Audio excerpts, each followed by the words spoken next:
up and see the light. You got a feeling that you're trying to fight. Step aside and let the world take over. You feel pain, you feel passion. Would start a fight just for distraction. If it meant all these emotions would subside. So let it go. You're not alone tonight. Let it go. How about a penny for your thoughts and time?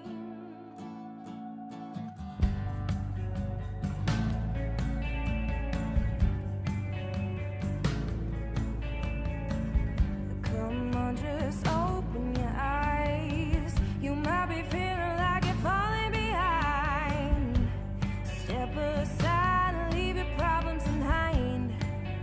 Say, you feel love, you feel hatred. Would put a fist through the pavement if it meant all these emotions would subside. So let it go. You're not alone tonight. Let it go. How about a penny for your thoughts and time? You can't bottle up a feeling and just set it to the side. So let it go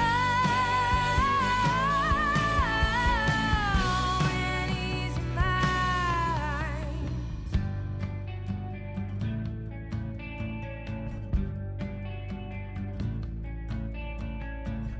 Nobody said life would be easy. Nobody said things would be fine. But nobody asked if it was easy for you to go and close your eyes. It's gonna be alright. It's gonna be alright. It's gonna be alright. It's gonna be alright. It's gonna be alright. It's gonna be alright. So let it go. You're not alone tonight. Let it go. Take control of this precious life. You can't bottle up a feeling and just set it to the side. So let it go. Take control of this precious life.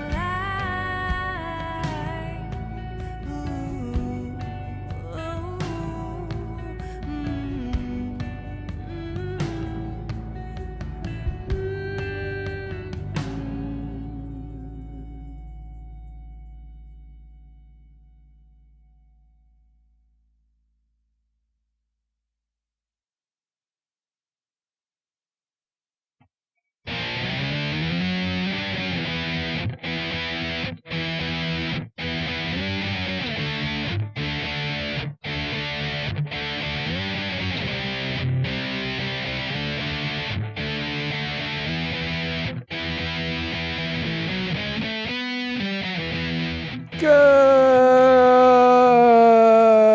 morning, good afternoon, or good evening, and welcome to the Vanguard. For Spike spending more time on his back than Kamala Harris Cohen, I am Matt Wright, and together we are traversing the muddied waters of freedom.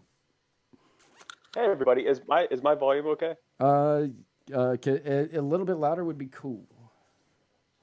Okay, I don't know how to do that Neat. with a mic. I got you on this side. Okay, good, because I can do quieter. I'm not sure I can do louder. I got you here. Don't you? Okay, cool. Don't you worry about it. I'm not. I wasn't worried about it, but thank you. Hey everybody, how are you doing? Excellent. Yeah. So first and foremost, allow me to thank Grassroots Kava House for the kava that I drink on this and every episode of the Muddied Waters of Freedom. and allow me to. Oh, I don't have any. I don't have any water. Will allow me to thank Aldi for these delicious strawberries and blackberries that I'll be eating in lieu of water on this particular episode of the Muddy Waters of Freedom. Bulavanaka. Bulavanaka.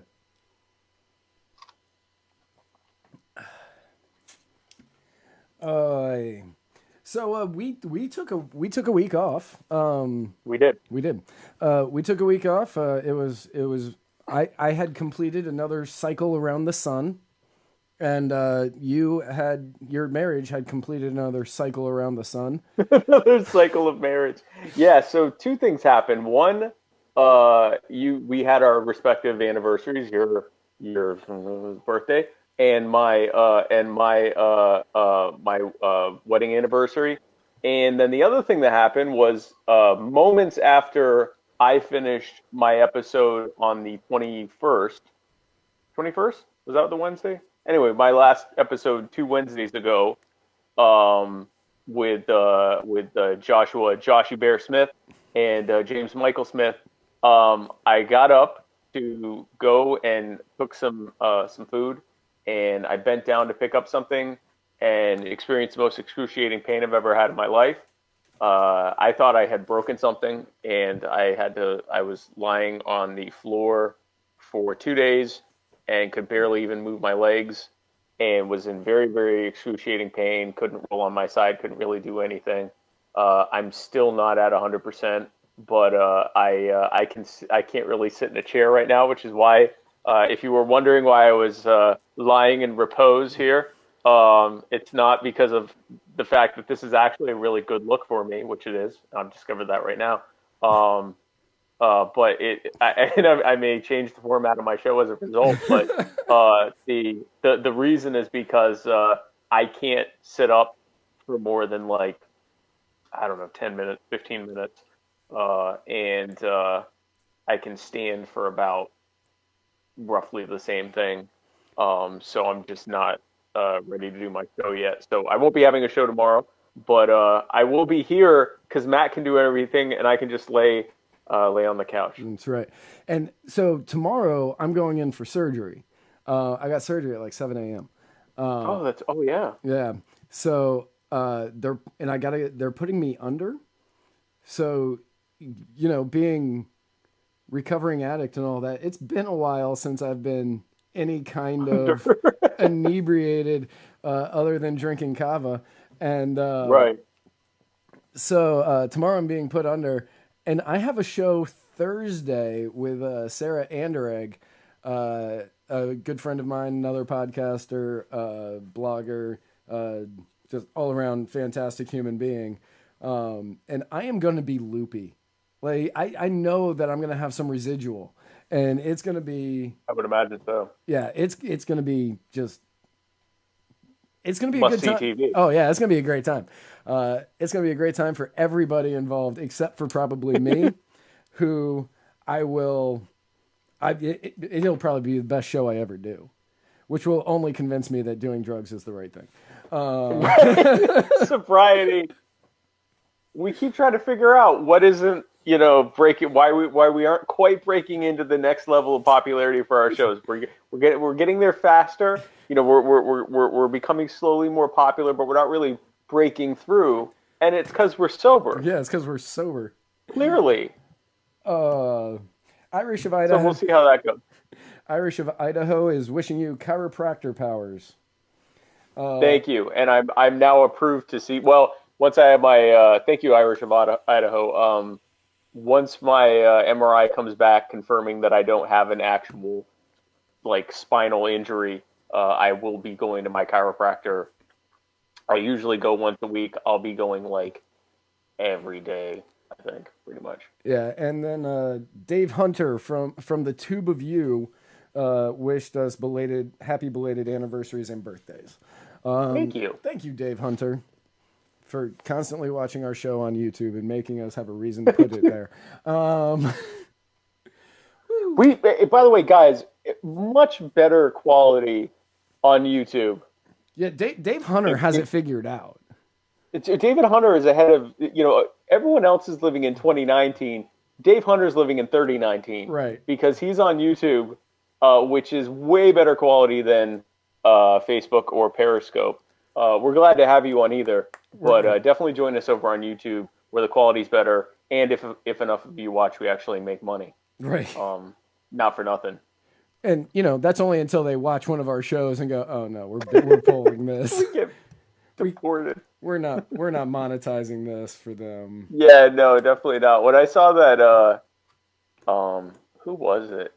Someone had posted a video, and it got demonetized because it had a gun in it. And I'm like, man, I really hope they don't watch our show. Steven Crowder from Louder with Crowder. Steven Crowder did a video where literally all he did was read the Green New Deal word for word. Didn't editorialize, didn't do any. He just read the Green New Deal, and they demonetized it because it was Steven Crowder reading the Green New Deal. I agree that it's that offensive, but I'm not sure I would have demonetized him for it. But it's an offensive document. It is. This is a really good angle for me. It is a really good angle for you. I look like I'm in my 20s again. This is a really good. You could be in your 20s. I feel like I'm in my 20s, but it's because I'm lying down. I'm not having to, if I'm standing, I'm clearly having to use any muscles. It's very evident that I'm well into my 30s and approaching my 40s. Right. I know I'm dating myself. But laying down, it's like, man, I'm a kid. So you're going to have to guide this show, by the way, because I can either be on this or I can look at our show notes. I can't do both. Right, I know. That this is going to be the fun part for all of this because I'm not used to doing this anymore. It's all new. Right. It's been a while since I've had to do everything on the show. I know, this is a throwback, right? Yeah. But yeah, so we missed last week, and we're sorry, but we have lives also. Things happen to us. But live spines, yeah. But so a lot of stuff happened. We actually had a huge show that was going to happen last week, but then we ended up canceling it last minute because it was going to be huge. Episode 97, the big one. I don't know if that's what we were going to call it, but it was good. It was going to be a great episode. A lot of stuff happened the week before, and then we decided to cancel the show. So real quick, right before we, the week before we decided to cancel the show, the Mueller Report came out. And like we have been, so this show literally is as old as the Mueller Report. Right. The Mueller investigation has pretty much been going on since this show has been in existence.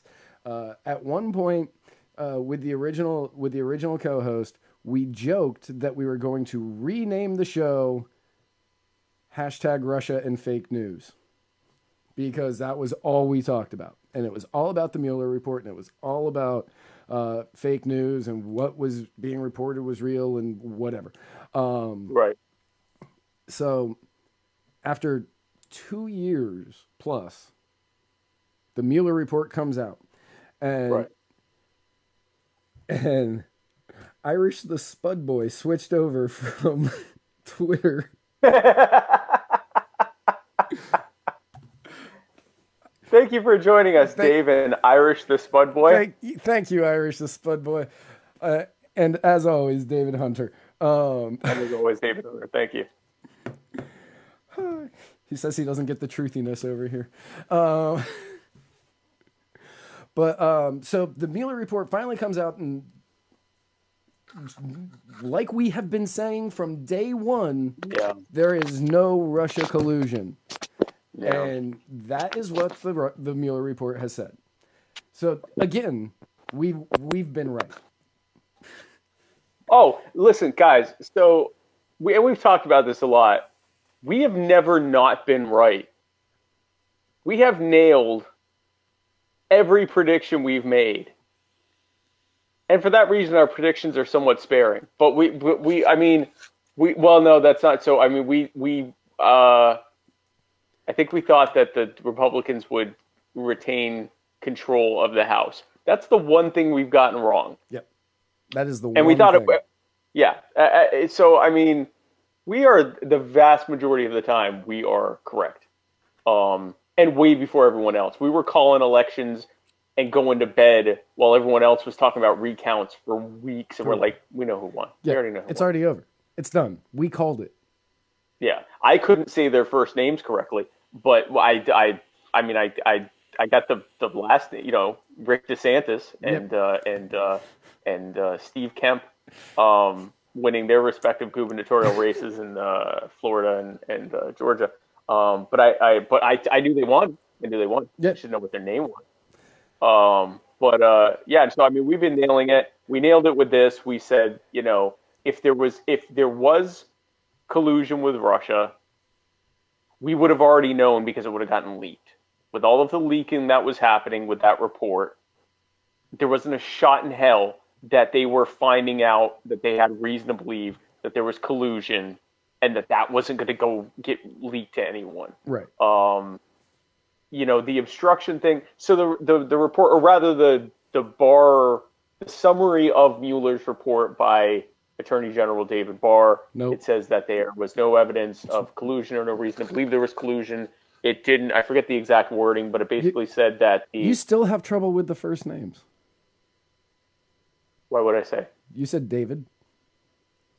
Who's David? I don't even remember saying David. You said David Barr. David Barr. David Barr. Yeah. No. It's, Attorney General. What is it? I just looked it up because I was like, I want to make sure that I get it right. But it's William. William Barr. David Barr. David Barr. Right. I don't even know where David Barr. Oh, David Barr used to wash our cars. Anyway, it's good to see that he's got great employment now. He does. Yeah, if you want to get your car washed, definitely go to someone else. He was terrible. But anyway, so so William Barr. So the report says that there was no evidence of collusion, and that, but I guess Mueller didn't want to make a traditional prosecutorial judgment as to whether or not he obstructed justice. I guess Barr decided he didn't, and he said that the report didn't exonerate him, but it also didn't find him guilty. Right. And that's not. It said that the report does not conclude that the president committed a crime. While this report does not conclude that the president committed a crime, it also does not exonerate him. Which right.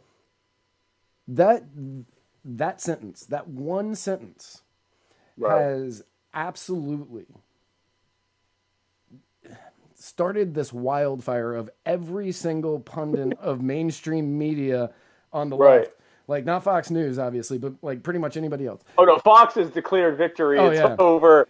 Yeah, Trump's been reelected already. Yeah, yeah. They're playing Queen over at Fox. They're getting white boy wasted over at Fox, screaming "We are the champions" at the top of their lungs. But everybody else is saying, "This is not the end, just the beginning."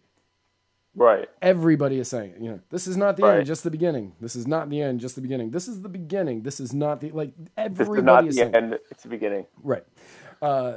Because the Mueller report was supposed to be it. That was supposed to be the end. And then it comes out, and because of this one sentence, right. one sentence in which Billy Barr said, David Barr, that the Mueller report, it also does not exonerate him. Now everybody wants to read the Mueller report, the 350 plus page Mueller report. Mueller report, yeah. Yeah. Yeah, which is, there's this conspiracy theory that the real report says that he did it, or that, there's, a lot of reason to think he did it, but just no proof. And that's why, Barr has just released this, 4-page summary or whatever. Right. More than likely, we're going to end up seeing the report. I have a feeling, and again, I'm an anarchist. I don't really have any faith in the government, but I do have faith in human nature. And I don't believe that the Attorney General is going to intentionally, misrepresent what's in the report, if for no other reason that it's so easy to leak the report. So many people have access to the report and could leak it. And the idea that oh, we're going to just pretend it says that he didn't do anything, but it really says that he did. That's not how that works. And it's going to be too easy to get caught lying with that. I think the summary is going to end up, if and whenever the actual report gets released or leaked or whatever, I think that it's going to show that it was pretty much a summary of what the report said. Right. I think there may be some stuff in the report that's less than savory for Trump, but does anyone for a second I mean, we've been experiencing 3 years of news that is less than savory for Trump, some of it from his own mouth. So I mean, at this point, there's not going to be anything in that that's like, oh my gosh, Trump's a jerk. Like, I mean, everyone like this that's already baked into the cake at this point. So I don't think there's anything in there. I think the whole reason why it said so. From what I've read, the whole obstruction of justice thing, in order to have obstructed justice, you have to have shown usually that you had criminal intent. Well, if there's not proof that you did anything illegal, then it's going to be hard to say you obstructed justice because you weren't there apparently wasn't anything to hide. Right. So I have a feeling that it's that, like, for example, Trump didn't want to cooperate with the interview. He didn't want to be interviewed He didn't want to directly sit down and be interrogated by or interviewed by Mueller and a few other things. I think he was probably difficult, and obviously the fact that he was tweeting about how much of a jerk Mueller was every couple weeks or whatever, and then witch hunt and all of that stuff. I think that's what he means by saying he can't say whether he obstructed justice or not, because it wasn't like he was a really eager participant. But if he didn't do anything illegal, then that just means he's a dick. It doesn't mean that he like it doesn't mean that he actually. It's like if a cop comes to my house and says, "Yeah, we're investigating something," I'm like, "Screw you, I don't care," and I go get a warrant, and I slam the door on him. But I didn't do anything wrong or illegal. Then that's not obstruction of justice. That's just me being a jerk to a cop, right? Which is advisable. Let me rephrase that. It's not advisable. It's a good thing. I wouldn't necessarily advise it, but it's a moral act. Not only that, but it is also protected by the Second Amendment or by the First Amendment, according to the Supreme. Sometimes by the Second. So, yeah. The reason that the First Amendment is protected is by the Second. So it's by the Second. I'm standing by my statement. If they don't have a warrant and they still come in, now it's protected by the Second Amendment. Right. We're not going to talk about it. Right, yeah. No, not great. People get mad when you say that. Right. But, yeah, so, I mean, like, the Supreme Court recently ruled that it is protected by the First Amendment that you can give the cop the finger. So yeah, you can flip a cop off. You can flip a cop off. So, flip off a cop. See how that goes for you. See how that goes for you. I'm sure they'll just give you a warning then. Yeah, remind them that it's protected under the First Amendment, thanks to the Supreme Court justices that were put in place by the president that the cops probably voted for. Hey, you know what? Oh, but the Supreme Court. Oh, well, guess what the Supreme Court just said, officer? It's a funny thing. Yeah. You didn't want to vote for Hillary, which I don't blame you, but interesting thing happened a few weeks ago. Let me tell you all about it. Let me tell you all about it. But yeah, so I was so, like, literally when I was laying there on the floor, one of my, besides will I ever be able to walk again and ow, those were my two most prominent thoughts. My third thought after ow and I hope I can walk again is I can't believe, or no, I have to get better, because literally the reason this, I mean, not the reason, but something that's been going on the entire time this show's been on has come to a conclusion. It's like the biggest news week in months. We have to have an episode. And then the next thing that happened, I don't even need the show notes. The next thing that happens that was equally big is, speaking of obstruction of justice, I'll do a segue. Jussie Smollet. Okay, got it. I didn't know if you knew where I was going with that. I didn't. Jussie Smollett last week had all of his charges. He had 16 charges against him from Chicago Police Department for filing false police reports and obstruction of justice and all sorts of stuff. The prosecutor, Kim Fox. Kim Fox? Kim Fox. Yep. Kim Fox. Kim Fox. Kim Fox. Good old Kim Fox. I didn't say Jamie Foxx, so I'm doing well. Kim Fox decided to drop all of the charges against him. And his attorney immediately turned around and said he's been fully exonerated. And then they interviewed the prosecutors, and they were like, "No, he still did it. We just dropped it because he's been such a pillar in the community, and he's letting us keep the $10,000 bond for his bail." Now, I like when all of this was happening. Right. Rumors flying everywhere. So, Right. So much so that it was like impossible to keep up with the amount of rumors that were going around. I heard that, and I don't know if any of these are true because there were just so many. I didn't look into them. And the Mueller report came out, so that was really just the more important news story. So Right. Of course. But I read that one of Michelle Obama's aides, that's with an E, not just so you know, that's with an E. That's the one. Just the one. One of Michelle Obama's aides had talked to Kim Fox and cut a deal. Had cut a deal for him through the Obamas. One of the rumors I've heard. I also heard that the police union is suing Jussie for the money that it cost them to do their investigation. No, I think it's the city of Chicago has sent him a bill. Okay, is that what it was? Okay, Yeah, they said you cost this, because guys, I for one will not rest until we find the racist white MAGA hat wearing gentlemen who were in the south side of Chicago at 2 a.m. during a polar vortex storm and were racist and homophobic, and also knew an actor, a gay black actor from a very popular black show. Somehow, even though he was wearing winter clothing, because again, it was like negative 40 degrees out or some ridiculous thing. At 2 a.m. at a Subway. At 2 a.m. in a Subway with a snowstorm. Subway, the restaurant, not like the L. Just to clarify.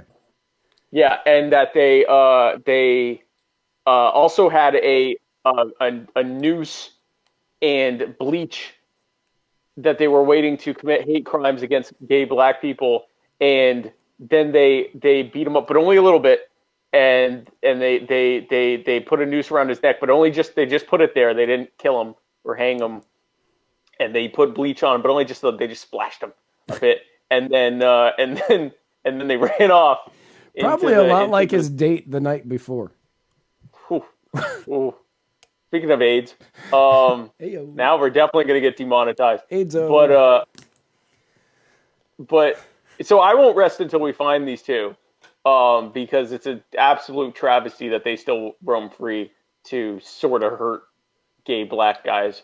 You know, I am going to join the fight to find these two white, racist, MAGA hat wearing homophobes in Chicago with the exact same amount of passion and care that I am searching for OJ's Nicole Brown, whatever. Nicole's wife's killer, or OJ's wife's killer.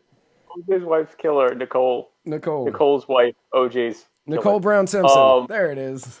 Nicole Brown Simpson and Daniel. He's a Jew. Why don't I know his name? Daniel Pearl. Daniel. The waiter. I call him the waiter. The waiter. The Jew waiter. The Jew waiter. Guys, now that this whole Mueller thing's wrapped up, this show is all going to be about finding who beat up Jussie and who killed Nicole and Danny, the Jew waiter. But not to So worry. He is still the gay Tupac. he is still the gay Tupac. Well, he is the Tupac. He's beating charges. I mean, listen, so yeah, so they dropped all the charges. Uh, uh, the mayor Rahm Emanuel, who also was a former chief of staff of I think Obama, right? I Was he believe Obama's chief of I staff? believe he was chief of staff. Yeah. So he's the mayor, and he's outraged. Some nice choice Democrat on Democrat action there. He's angry. The chief of police, whose name escapes me. And you didn't put it. What you put in the notes is not his real name. No, that's not his name. No, that's a nickname I gave him. He is. They're mad. They're very angry. They said that it cost $140,000 to do this investigation. Um, I mean, they were at one point they thought there were people that were committing hate crimes, and so they spent quite a while until they figured out that yeah, it was two guys from Nigeria. Actually, I think they're American born. They're American born, but they're from Nigerian descent or whatever. But and it was people that knew him, and they immediately started saying it was a hoax. And again, the prosecutor's office still believes he's guilty of this. They dropped the charges because he let them keep the bond. Now, guys, I don't know if you've ever experienced any troubles in the criminal justice system, but imagine being told that you're facing 16 counts, but they'll just drop them if you let them keep the bond. That is worth $10,000 all day. Yeah, for a lot of lesser charges. Now, I will say this: I always thought it was a bit excessive that they're hitting him with 16 charges. They acted like they were going to try to throw the book at him. There's a whole, at least in libertarian circles, surprise, surprise, there's a debate about whether or not it's actually a crime when there's not a victim and all these other things. But now we're talking about, basically political favors and celebrity getting you out of prosecution. So I mean, there's a power dynamic there as well. But I don't know if that's true. The rumor you heard about that she just called and got her to drop it, but I do know that she admitted to it, something Tram or something. She did get the prosecutor in touch with one of Jussie Smollett's relatives, and they stayed in touch during the whole thing, which is very odd that a prosecutor would. Anyway, so Kim Foxx then recused herself, but she didn't fully recuse herself because she appointed the person to replace her as the prosecutor, which is not a recusal. Recusal is where you walk away from it and someone else is in charge of appointing your replacement. You don't name your successor. That's not a recusal. That's just you bowing out. So the whole thing stinks to high hell. Donald Trump went on Twitter and said he's sending the FBI and the Department of Justice, possibly Bob Mueller is heading to Chicago to investigate collusion, if you will, with the Chicago prosecutor's office, and see if any kind of not just ethics but crimes were committed there. So we'll see. Yeah, Chris Rock at the I think it was the NAACP Awards, at some award show for members of the African American community in entertainment. Chris Rock was the host, and he trashed Jussie. Oh, really? Yeah, he trashed him. He was like, "That you didn't deserve that. Ooh, you get a E now. You're just Jesse." Like he was going off on him. Anthony Anderson though was rooting for him to win in his field. Now, why did Chris Rock get upset? I think Chris Rock knows that the entire thing was crap, and that I think that he believes that Jussie beat himself up and that he staged the entire thing. Right. But yeah, I honestly I don't know. I didn't actually see it. I saw like a clip of it afterwards of Chris Rock being very Chris Rockian, walking back and forth on the stage as fast as he can. Pacing himself, yeah. Jussie, that you? You didn't earn that, you get an E nah. And that's actually a pretty good Chris Rock. I've watched almost as good as Steve Carell's in The Office. Almost as good as that one. This is second to that impersonation. I appreciate that. I've watched a lot of Chris Rock in my life. I was just watching him in the movie Dogma yesterday, which I had not seen in many a year. He is in Dogma, isn't he? Yeah, and he's Rufus, the apostle. Yeah. So maybe he was upset because here's another thing. So the Chicago police, who just decided that that they were they investigated themselves and found themselves not to be guilty of murdering Laquan McDonald. They have a long history of really bad interactions with the people that they're supposed to be protecting, even though the Supreme Court said in 2005 that the police have no duty to protect us. Their only duty is to enforce the law, which anyone who's ever dealt with police could tell you. But so I mean, that's how most people get the book thrown at them by the Chicago law enforcement apparatus, and Jussie Smollett gets basically 10 grand taken from him, and everyone told how cool of a guy he is. So I assume that's why Chris is upset. Even Saturday Night Live attacked him. Who, Jussie? Yeah. It's easy. I mean, listen, everyone made fun of him during the thing. Like, it's easy fodder. And I remember when the charges got dropped, everyone's like, "Haha! Now what do you have to say?" It was like, well, no, thing we had to say before. Like, they said he still did it. Like, no one except him said that this exonerates him. They just said we're not going to prosecute him for whatever reason. Right. Which is okay, but he still did it. Right. So. Yeah, I mean, SNL made fun of him this past week. He showed back, like, in the skit, he showed back up to Empire. Thank you. I was like, that show he's on. He showed up to a meeting with the Empire producers, and he's going, he showed up 2 hours late, and he's like, "You guys would not believe what happened to me on the way here." And they're like, "Oh no, not again." Not again. He's like, "Look, I've got this bag full of clues." And he pulls out a look, Crest White strips. What do you think that means? I don't know, because they're white. Oh, you think this is racial? And then he called himself he was like, "I'm like the gay Lee Daniels." And then Keenan was playing Lee Daniels. He goes, "No, I am actually the gay Lee Daniels." And that's funny. Yeah. Who played Terrence Howard? He wasn't there. The best character on there. I don't even watch the show. I just like Terrence Howard.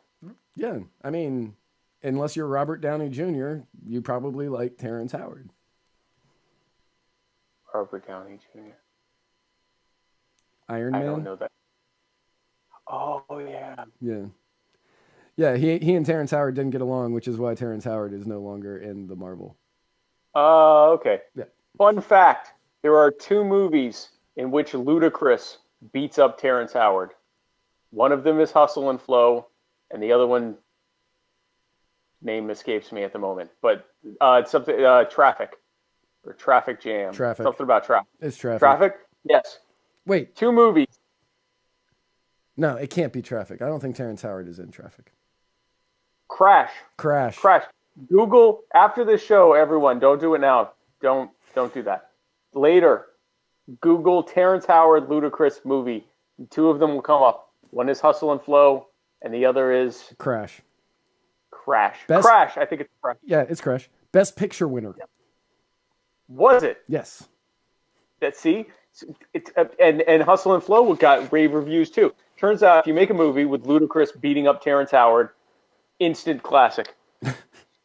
I'm soon going to be releasing a movie called Terrence Howard Gets Beaten Up by Ludacris, and it will just be like Ludacris, no pretext at all, just Ludacris beating up Terrence Howard. Yeah, #1 movie of all time. It's the Academy Award for your consideration. Terrence Howard gets beaten the crap out of him by by Ludacris. I have a strong feeling that Terrence Howard is not going to sign on for that film. I can try my best. Why are you beating me up, man? And that's a terrible Terrence Howard impersonation. Probably won't get the Oscar, but we'll probably make some money on it. So that's what happened last week. That is pretty much right. That we missed. I'm sure there were some lesser items that we won't bother going into, but those are the two big ones.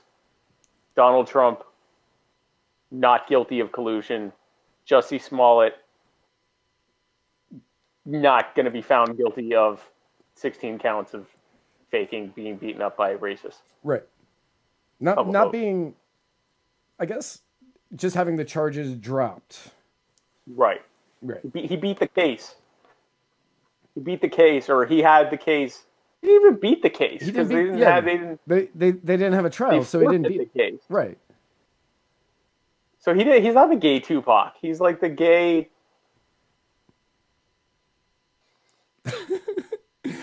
I don't know who had charges dropped on them. I don't know. He's like the black gay Trump. Black gay Trump. They found no prosecutor. They didn't use traditional prosecutorial judgment as to whether or not he was guilty of anything. Right. So that's what happened last week. That is what happened last week. This week. So, do you want to do the Trump thing or the big thing? What's the Trump? Let's do the Trump thing because that's the. So, Donald Trump came out this week, and he has threatened to shut down the border with Mexico. Just clamp it down. Shut it down completely. Like one of those bars that has the garage doors, much like Grassroots Kava House in downtown St. Petersburg. At closing time, when they just shutter those doors, he's going to do that to Mexico. And he says that security is more important than trade. Ben Franklin was unavailable for comment. Right. Yeah. Yeah, that's quite a way we've come, America. I mean, Sean Whitehead said gay Suge Knight. Oh.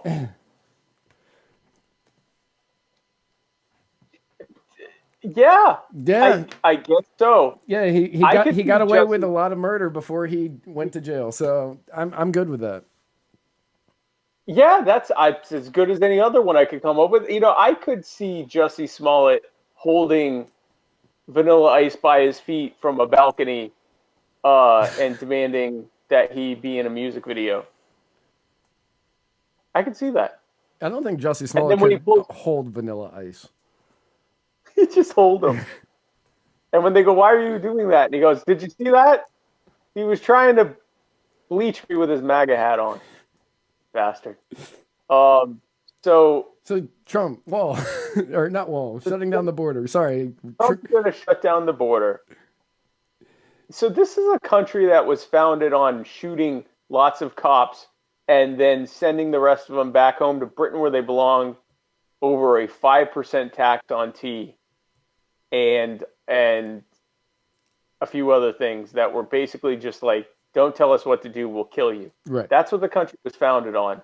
And there were several rebellions against the government, against the U.S. government, the Whiskey Tax Rebellion and others that were based on like, no, the hell you won't tell me to do. And it was like what we would consider to be minor stuff, like a 5% tax on whiskey, like rezoning, just real minor stuff. Like, no, leave us alone or we'll kill you. That's where we started. That's what the greatest country on earth started as, was leave us alone or we'll kill you. Now, we now have choice between a president who wants to shut down the border with Mexico because a lot of people want to come here, is essentially why, and a president who, wants to tax us and force us all to use the same government healthcare system and, have us be in trouble if we don't use someone's preferred gender pronoun. Like these are our choices now. And so over the last week, I've had some free time. as I do. And I this past week I dedicated myself to watching a lot of podcasts or listening to a lot of podcasts, depending on which whichever app I was using at that time. Right. Which we are available on all of them, by the way. Every single one of them. Yeah. Every single one of them. If there's an app, we're on it. So I was watching a bunch of podcasts, and I was watching an episode of our good friend Andrew Heaton. Something's Off with Andrew Heaton, and I don't remember the name of the two guys that he had on, but they were saying something very similar to what you just said, and they said, you have a bunch of people who are upset if we don't use the correct pronouns, or you've got a bunch of people who are upset if you say that the Trump's an evil orange guy or whatever. And they said, this reminds me so much, and this is going to be a throwback, and I'm going to say maybe 20% of our viewers will remember this happening. They said, this reminds us so much of Summer of the Shark. Yep. I remember Summer of the Shark. Summer of the Shark was 1 year, there was no news, so all the news reported on was this increase in shark attacks, even though even though the number really hadn't changed at all. They were just like, well, we need something to report. And they said that was the last major news story before September 11th. Yeah, 2001 was all about Chandra Levy? Sandra Levy. Chandra Levy, however you say that. Yeah. How could one Chandra be so Levy? Oh, wow. Yeah. We were listening to that song literally. We were just listening to that. Wow. Yeah. Small world. And so, summer of 2001 was literally Chandra Levy, or Sandra Levy, however you say that, and shark attacks. And it was like, if you go on the beach, you can't go in the water because the sharks will kill you. Right. You can't go in the park because Chandra Levy's killer will kill you. And it was probably that. And it's funny because it turned out to not be the congressman who was cheating, who was having an affair with her. Right. I would have bet all the money in the world it was him. I was certain it was him. And not only was it not him, it was a completely random thing. She was just in the park. But yeah, that was like, there was nothing going on. And Al-Qaeda said, hey, slow news week, huh? And then that's what happened. But yeah, it really is. It's just people being like, everyone's offended. And not only is everyone offended, they want people to go and be put in cages and fined and have their lives ruined because I'm offended. I think I'll say me because you're a child. You don't remember any of this. But I think my generation, I'm technically a blasted, damnable millennial, but I'm like that first, like, I'm technically a millennial. I was born in 82. So I'm technically a millennial, but I don't have the millennial experience. And part of the millennial experience is I was the last generation that was taught stuff like sticks and stones may break your bones, but names will never hurt you. And like, if someone says something insulting to you, say something insulting back or ignore it because they're jealous because they're not Jewish. That's what I was told. But this whole thing of like, I'm offended, you've assaulted me, you need to go to jail, or I don't agree with you, so you need to be punished for that, or the man didn't stand during our song at he kneeled during the anthem, he must be fired. Like, people are just getting outraged about the dumbest things that have none of it matters. Like, it has nothing to do with you, mind your own business type of thing. But so don't do that. Right. Now, speaking of the millennials, many of them very upset about this border shutdown, potential border shutdown. Oh, it'll ruin us. It'll ruin it. Here's where I am a millennial. You tell them about it, because here's where I am a millennial. With this border shutdown, it is a strong possibility that the U.S. will no longer have avocados in a month. No more avocados. Now, a fun stat that I learned today. How many hours do you think, like let's say America loses all of its electricity. How many hours until we're in like a Mad Max situation? 0.5. Slightly more than that, but like over the span of all human history, not that many. 72 hours. Now, I am willing to bet you tell everybody that there are no more avocados.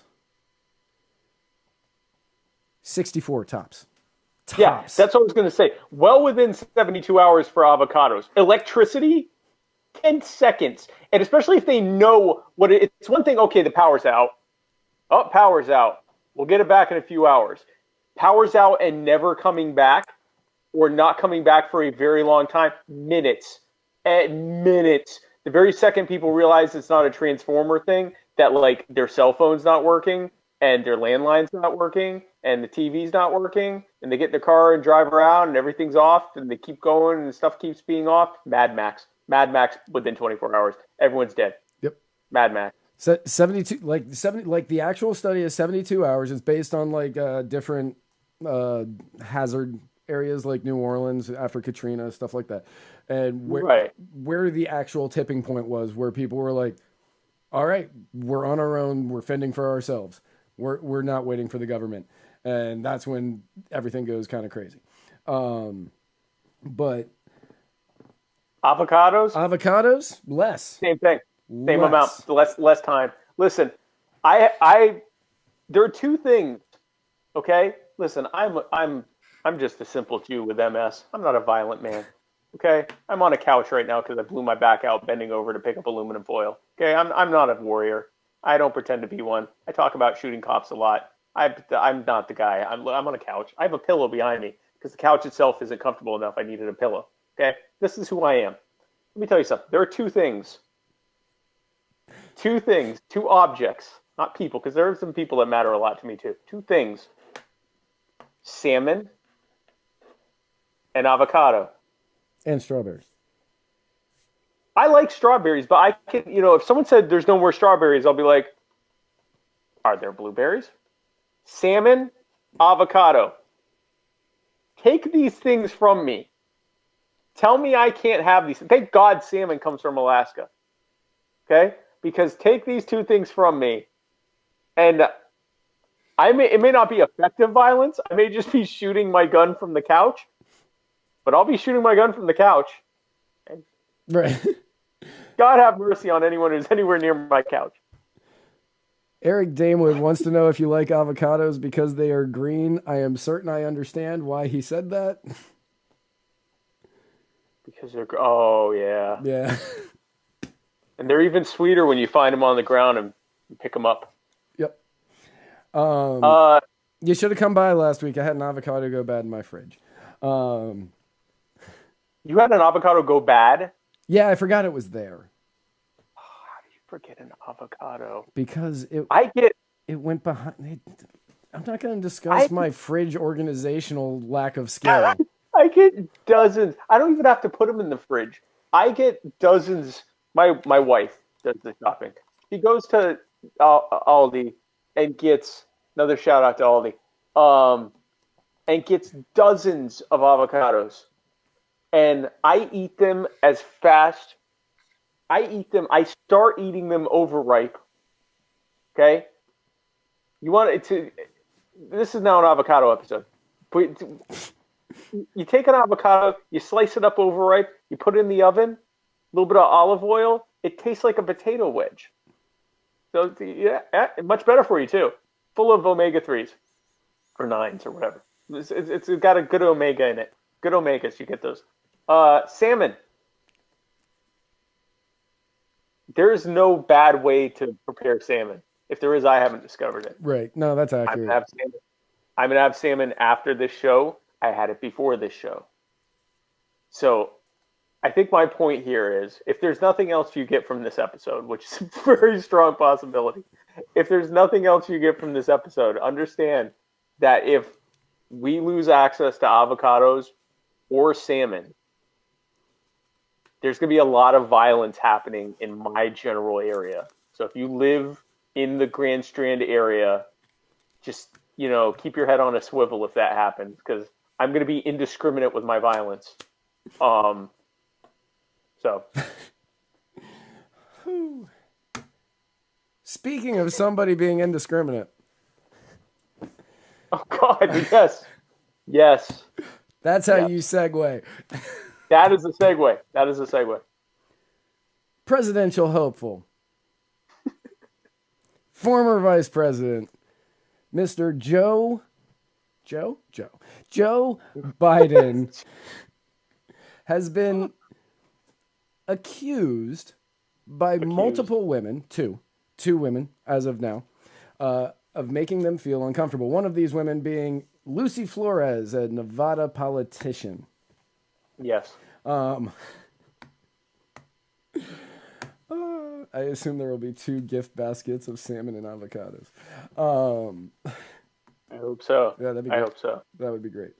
Joe Biden has been accused of by Lucy Flores of making her feel uncomfortable. Said that while they were at an event in Nevada, he came up from behind, as he does, as he definitely does. He does often. Massaged her shoulders, as he does. Smelled her hair, as he does, and kissed her on the back of the head. Now,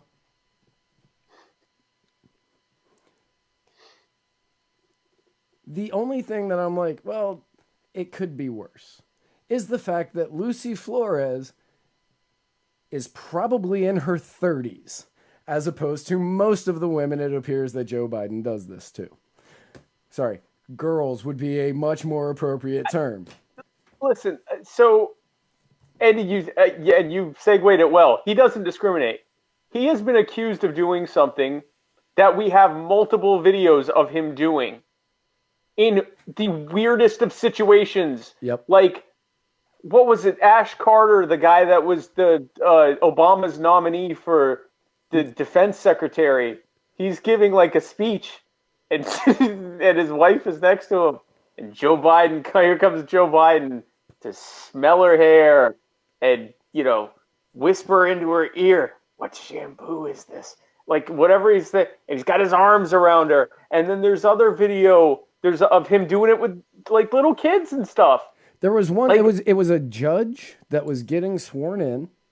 Yeah. And his daughter was there, and Joe was like, "No, you stand here," and like put his hands on her shoulders, and you could just see the uncomfort in this girl as she's sitting there going, "Why is this 70-year-old man forcing me to groping me?" Yeah, I mean, listen.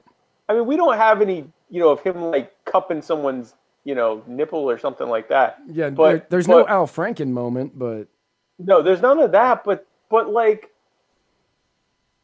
this is what he's doing in front of cameras. You have to think it gets worse off camera. And it does. You have to. It does, and we're going to get into that later. It's going to be so great because I have been reading so much today. But yeah, so like, this is obviously very worrying stuff. Like, how anybody's not worried about this blows my mind. And again, the leftist, the left mainstream media, the same people are saying that this is not the end, just the beginning, in regards to the Mueller report, are sort of giving this a bit of a pass. They're like kind of letting it go. Like Mika Brzezinski, she came out and on Morning Joe with Joe Scarborough. Oh, Morning Joe, yeah. I knew that name. Okay. Yeah. On Morning Joe with Joe Scarborough and Mika Brzezinski, she came out and she said, man, I left some typos in this one, that women need to be heard, but not all women should be believed, to which Joe said, yes, that's why we have due process. Which didn't matter in October. Where was that? Where was this sentiment recently when old Justice Gang Rape himself was being accused of? And we're not Kavanaugh fans. Like, that was such a botched opportunity to stop a justice who is ultimately going to do what Merrick Garland would have done. He's not a fan of gun rights for the sake of gun rights. He's not a fan of rights to, he's not a fan of the Fourth Amendment at all, or the right to be secure in one's possessions. He's a statist, police apologist, and it shows in his decisions. We're not fans of Kavanaugh. That whole circus of, I think there was one possibly credible allegation, and then followed by a bunch of garbage about gang rape parties and all this nonsense with not even an attempt to prove it or corroborate it. And everyone was like, we have to believe women. We have to believe victims. Now, here is someone who is demonstrated to be really weird and touchy. We've been calling him Uncle Touchy for as long as I've been on this show. And this has been a long-running joke, at least in conservative and libertarian circles, about Joe Biden being a gropey, uncomfortable, creepy, old man who, gets little girls and, hey, what's a big deal for you, huh? Like, I mean, this is weird. Like, this is nothing new. This is not a new allegation. This is not like the shock of hearing that the Virginia Lieutenant Governor, Justin whose Fairfax. name escapes me. What's that? Justin Fairfax. Fairfax. I knew it was a city in Virginia. That he was accused of raping a lady at the 2004 Democratic Convention. That was a shock. This is not a shock. We have video of it. Right. Nothing about this one is surprising. Video. Absolutely nothing about this. This is what we were all waiting for. This is, you're going to run for president? Hey, now you're going to have to answer for being Uncle Touchy for 20 years. I was like, man, he's running for president. I give it, and I wish that we had done a bet on how long it took before the first accusation, because I think I would have hit the under. I think I would have given it 3 weeks to a month before the first. I would have given it days. Yeah. I would have given it days. Yeah, I would have definitely hit the under I would have gone under the under. That is hitting the under. I would have hit the under because I would have thought a matter of days. And this is, I mean, he hasn't even announced he's running yet, right? No, he has. Oh, he has. Yeah, it was immediate. It was literally like a month after he announced he was running that. Oh, okay. That allegation started dropping. Again, allegations of like what we know he's done. Right. Like we talk about him smelling women's hair. Who smells someone's hair? Like a stranger. Unless it's just a weird. Unless you're on Impractical Jokers, nobody. Right. This is very much like a punked moment. Like, the vice president comes up and sniffs your head. And I've seen so many apologists in the last few days who suddenly don't care about believing women. And people who've said stuff like, well, I like to hug too. And it's like, okay, I was raised in the South. I don't sound like it, but I'm a Southerner. I sound like this because my parents are from up north, but I'm a Southerner. We hug. I'm a big hugger. I realize when I go up to Canada and up north that like people aren't ready for my huggery because I hug a lot. I don't hug women from behind unprompted and grab them and sniff their heads and like whisper into their ear. That's not hugging. No. That's not a good touch. That's a bad touch. That is a touch that like you're doing it wrong. If when you touch somebody, their entire body tenses up, which you can see in all of these videos. They all just no. There's one picture of him doing it with this biker chick, and she's loving it. Right. There's him at a bar, glad handing with the constituents, and he's all up in this woman's hair, and she's loving it. Now the two guys that are with her are noticeably uncomfortable. One of them probably your husband, right? And because he'll do that in front of your husband, he don't give a damn. He's Joe Biden. He's got Secret Service there. What are you gonna Joe Mother and Biden. Exactly. He's come for your women, and he doesn't give a damn about you or anyone else. And I'll tell you, I don't necessarily think he's a rapist, but he's really, really, really touchy and creepy. And I'll tell you this: if a rape allegation comes up, then I'd have to say that I'd find that more credible than anything about Kavanaugh. Easily. Because we have video proof of him doing this. Now, on The View, which I don't watch often, or ever. Really? Yeah. When do you watch The View, Matt? For many reasons. Right. I don't have cable TV. I don't have TV.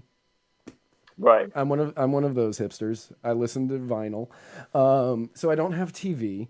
I don't wake up whenever I don't even know when The View is on. So I'm assuming I don't wake up by the time it's on. Like Meghan McCain just isn't, she doesn't really do it for me. So I'm not like tuning in. Now, members of The View said he is just an affectionate person and we shouldn't get rid of affectionate people. Dear Lord. Yeah. Everybody is an affectionate person up until they're way too affectionate, and Joe Biden crossed that line a long time ago. Guys, we are not feminists on this show.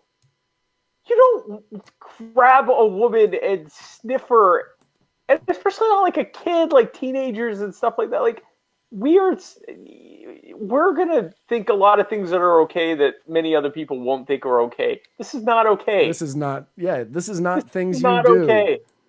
This is not things you do. This is a bad touch. Somebody else on The View said he's a hands-on kind of guy, which is weird because during his vice presidency, he was definitely hands-off. And then Abby Huntsman. I don't know what this woman looks like. I don't know who she is. But she said this quote: "I've had concerns about the Me Too movement from the beginning. About getting to this place where you can't have normal interactions with each other." Oh my God! This is the line. This is okay. So Joe Biden was your line. Like anybody else, you're like, no, that's fine. No, that's fine. No, that's fine. Joe Biden, whoa, he's just hands-on and touchy but he doesn't discriminate. He does not discriminate with who he is. That's hands-on true. And touchy. No, if you're a woman, you are in danger. Right. If Joe Biden is within, I don't know, 200 yards of you, there is a chance that he is sneaking up behind you at that very moment to smell your hair and whisper in your ear while massaging your shoulders. So be prepared and carry Biden mace.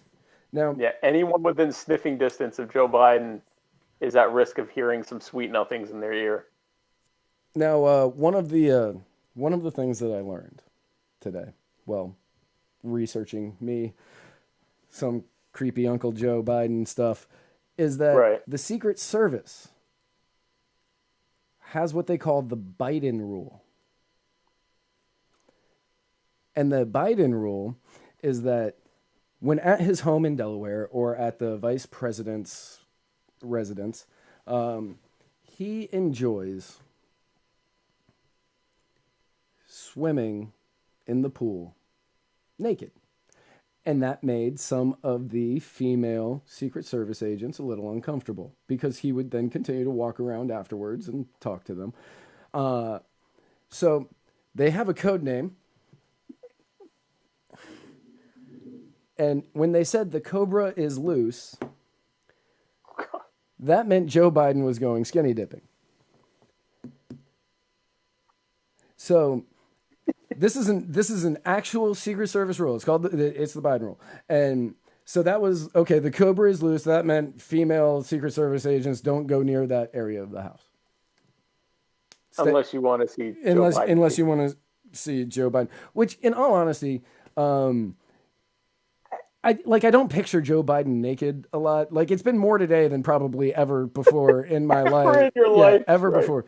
But I kind of picture it like C. Montgomery Burns naked. Like, that's just that's the way I kind of envision that being. Right. Like, excellent. You want a massage? But I respect a man in his 70s who likes to swim. Like, good for you, man. But really, naked? Well, he's in amazing shape for his age. Here's the thing. I don't think anyone would dispute that. So if I had a pool in my house, I'd probably swim naked. I mean, right. Yeah, I get it. But I mean, in the presence of women who are not your wife. Get out of my house if you have a problem with it. No, it's that is yes. But yeah, so like the Secret Service actually has this rule. Well, here, let me share. Keep talking. I'm gonna just share this. Okay. Second one. Go ahead. So the Secret Service actually has this rule called the Biden rule, and it was that he's gonna do this. He's gonna walk around naked. He's gonna walk around naked. So be prepared. Be ready for it. And if you hear the code words, the Cobra is out. That means that Joe Biden is naked somewhere in the domicile. And if you're a female officer who may be offended by it, don't be there. I mean, unless you want to see Joe Biden naked. Right. In which case, be there. But so this was actually written up in an article. God, I wish I wrote this down. But the article's title was Joe Biden got away with it for 4 years. And right. And it was all about his time as vice president, which he was vice president for 8 years. But the article came out while he was still vice president, about creepy things that he was doing and how he got the wonderful name of Cobra. But so as Joe Biden continues his excellent run. Yeah, it's going amazingly so far. Yeah, it's really nailing it. He's killing it. He is absolutely killing it. God, do I have to redo the? I don't know if I have to redo the chats. Well, looks like I have to redo the chats. Yeah, you have to close it out and reopen it. Yeah. Yeah. Okay. Man, I'm not a robot. Yeah, I hate that. Yeah, me too. So the thing with Joe Biden is he's still possibly the favorite to get the nomination because most people don't. This was a very interesting lesson I learned from the last election cycle. The reason that Donald Trump got the nomination had very little to do with him promising a wall. It had very little to do with him being a better alternative to the other people running. It was name recognition. People knew that Donald Trump was running. They knew that he was wealthy. They knew that he had a history of running stuff. And so they showed up and voted for it. They didn't know who Ted Cruz was. They weren't really following it. The vast majority of primary voters just didn't know or care. They weren't following it. So they showed up. Donald Trump? Yeah, that sounds good. And so they voted for Donald Trump. And then in the general, more of the same. It was Hillary versus Donald Trump. People were like, I'll go with Donald Trump. Like, I mean, people are, for those of us who are, put it this way, for someone who's watching a political podcast right now or listening to this, for those of us who are more into politics, it's unfathomable to think that someone wouldn't know, like, that Ted Cruz killed all those people as the Zodiac killer, or that, whatever, like that, stuff about Joe Biden or Kamala Harris or whatever. I guarantee you the majority of Democratic primary voters have no idea who Kamala Harris is, and they have no idea who Cory Booker is. They know who Joe Biden is, though, Right. and they remember him as Obama's vice president, who everyone loved. And so, barring the unforeseen, I think it's still possible he's going to get it. You know, Especially with so many people splitting the anti-Biden vote. You've got Kamala Harris, who's going to get a lot of the intersectional, I'm only voting for a woman and or a person of color vote. You've got, Bernie Sanders getting the hardcore leftist vote. You've got Corey Sanders not getting anyone's vote. You've got Corey Sanders also not getting anyone's vote. Who is Corey Sanders? Booker. Cory Booker. Corey Sanders. You've got Corey Sanders is a boxer. You've got Beto O'Rourke getting the I like white guys who pretend to be Mexican and apparently can't ever just stand on the floor like everyone else. He has to be standing on a car or on a countertop. Always holding one arm. One arm, always up. One arm always up. Right. I saw a video where he's on a countertop and he kneels down so it can be near eye level with the people he's talking to. Get off the damn countertop. Right, just step on the floor. Like, you're a tall guy. He's like 6'2" or something. Like, you don't need to be standing up on stuff is for people with large crowds, which he is not, or shorter people, which he is also not. You've got 30 people there. You've got 500 people there. You can stand at the level with them and just whatever. So he'll get that vote. And Joe Biden gets I don't know who any of these people are, but I'm a Democrat, so I'm going to vote in the primary vote. And that might be enough to carry it. It could be. My question, so a while ago, we were making very early on predictions.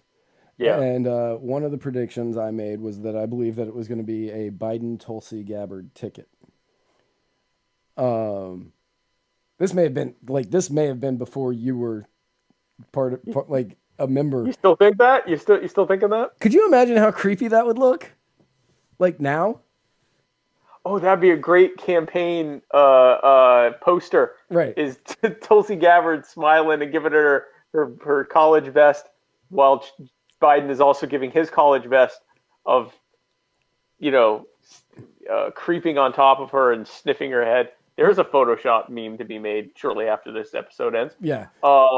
Yeah. I was thinking about that earlier. I was like, man, if my prediction came true and it is Biden Gabbard, that would look so creepy now. Like, he's got to pick Cory Booker or he can't pick a female. He would not be able to pick a female because then it would it would look bad.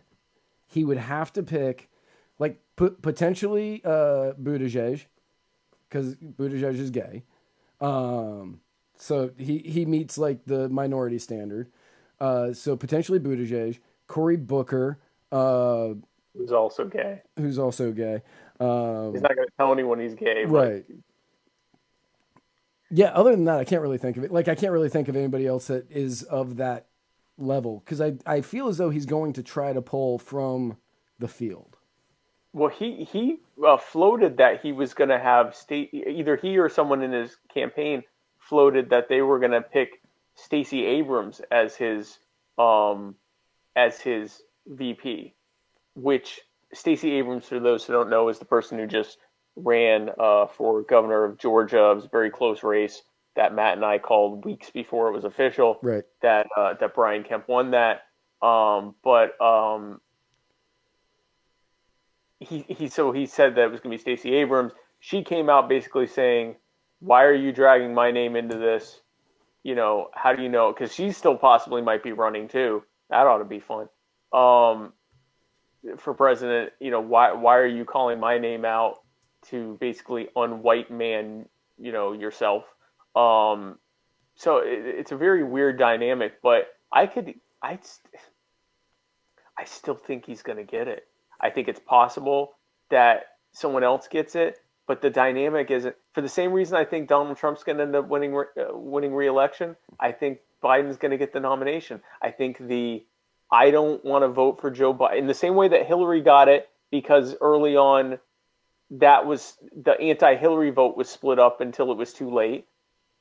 To an even bigger extent now, you've got like 30 people running against Joe Biden, and he's just Joe Biden, and he has more name recognition than all of them combined. Right. More people know who he is than everyone, you know, Than the rest of the other field. people. Right. So I still think he's going to get it. I may be dead wrong. I think he's either going to get it or he's going to fail spectacularly, and it's not even going to be close. I don't think it's going to be a close one for him. I think I personally think he's going to get it by virtue of the fact that everyone knows who he is. Yeah. If he does get it, it's going to be that and that alone.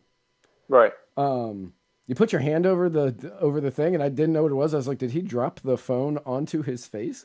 Oh. Yeah. Reminds me of a great joke, but I've got other great jokes that we're about to do, so I'm not going to tell that Right. joke. So during all of my research today, because I was doing a ton of it, I was doing that all day long until I had to drive out to Tampa, which, if you don't know, Tampa is just awful. And I had to go out there and then turn around and come back, in which I started doing the notes. But I found a great list of campaign slogans that Joe Biden has reportedly rejected. So here we have the top 10 Joe Biden rejected campaign slogans. Or if David Letterman's about to sue us, the top 9+1 Joe Biden rejected campaign slogans. Yeah, I hope that Letterman doesn't have the trademark for top 10. I hope that's not a thing. I would hope not, but I'm covering my bases by calling it the 9+1. So, number 10, forfeiting our civil assets together. Because he started the whole civil asset forfeiture thing. Yeah. Making America his personal pool. Oh, the Cobra. The Cobra, so he can be naked everywhere. Naked at the Be naked everywhere. Number 7. No, 8. Number 8. Hands across America. That's my favorite one. I like that. Did you read these? Yes. Okay. Number 7. Ask not what your conditioner can do for you, but how your shampoo smells to me. This is a great Letterman, by the way. Thanks. Number 6. I have enough Cobra for everyone.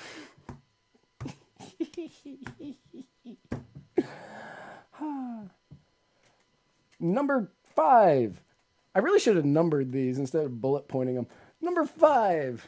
Massaging out the knots from America's shoulders. From behind. From behind. Number 4. Number 4. I just realized I cut one of them. Number 4. Putting your daughters to work. Yeah, that's a little sex trade joke that Joe Biden's going to be involved with Epstein. Number 3. I have Obama on speed dial, which is probably true. That is absolutely true. It is the one non-sexual harassment one of all of these. Well, the forfeiting our civil assets together is also non-sexual. Oh, but I took that as a double entendre. That also works. Yeah. Also works. Number 2, America's favorite touchy uncle. And the number 1 Joe Biden rejected campaign slogan, never out of touch. That's a good one too. Yeah. My favorite one is the one that I said was my favorite. Hands across America. Hands across America. I love it. I love it. Make America uncomfortable on stage again. That probably should have been on there. There's your 11th one. One of them that I had, I will say here. I did cut it because I couldn't say it in front of my dad.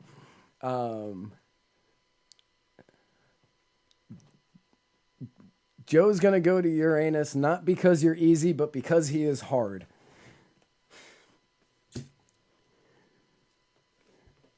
Yeah. I can see why he would reject that campaign slogan. Yeah.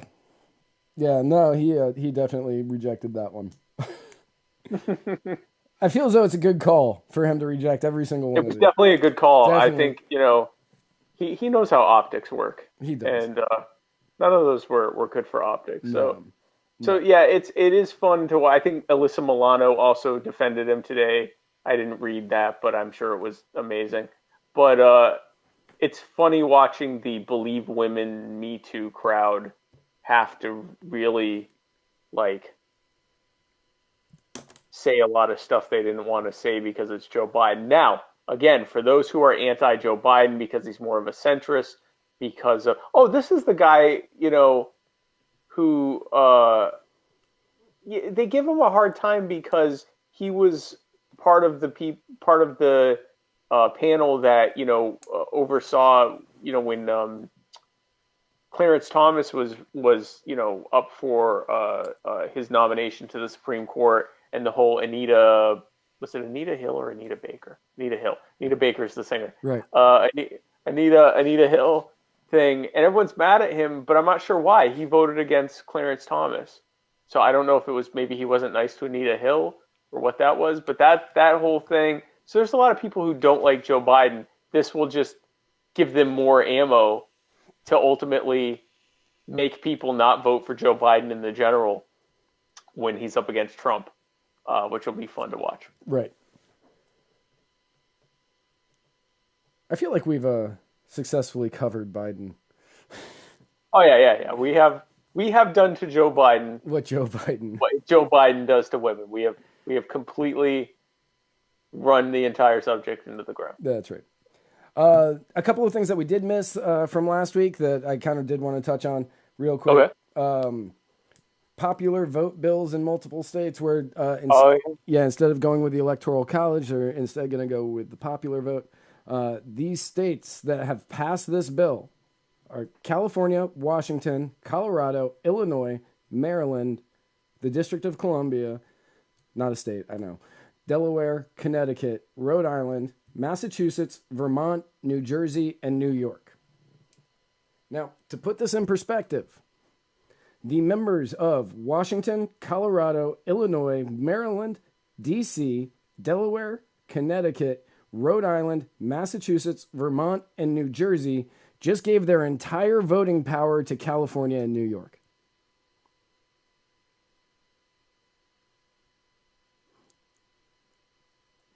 And not just California and New York, Los Angeles And and New York City. Like literally, so the popular vote, which by the way, there's a whole many experts believe that this whole national popular vote thing, unless it's actually passed by a constitutional amendment, it's actually illegal because it amounts to an interstate pact that's outside of the federal government. I don't know all the details about that, but basically the long story short is that you can't have interstate pacts that are outside of the federal government, and that's what that would amount to. So anyway, I mean, we'll see how that would be. It's one thing how it's written; it's another thing how justices would, decide that. But a national popular vote essentially says we want all national elections to be decided by New York City, Los Angeles, Chicago, like Philadelphia, Boston, Dallas, and here.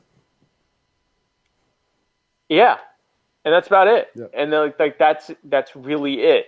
And it would amount to, it would change how campaigning was done. You would just have presidents would just hit those main areas. Every once in a while, they'd hit some like rural backwoods just to show how folksy they are.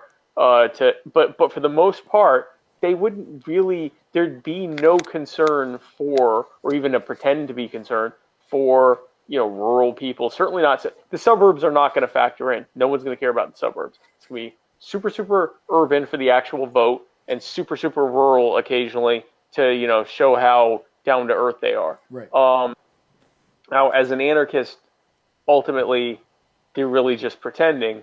But this is, and it's all because they didn't like the outcome.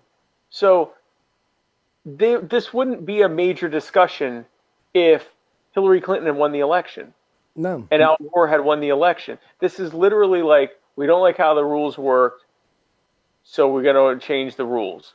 And this and term limits and all of these different things, they end up working out to an acknowledgement that voters can't be trusted and make terrible choices. Which, okay, so that actually leads perfectly into my next thing.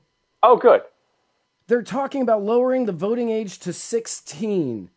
Right. The people that aren't old enough to drive in many states now.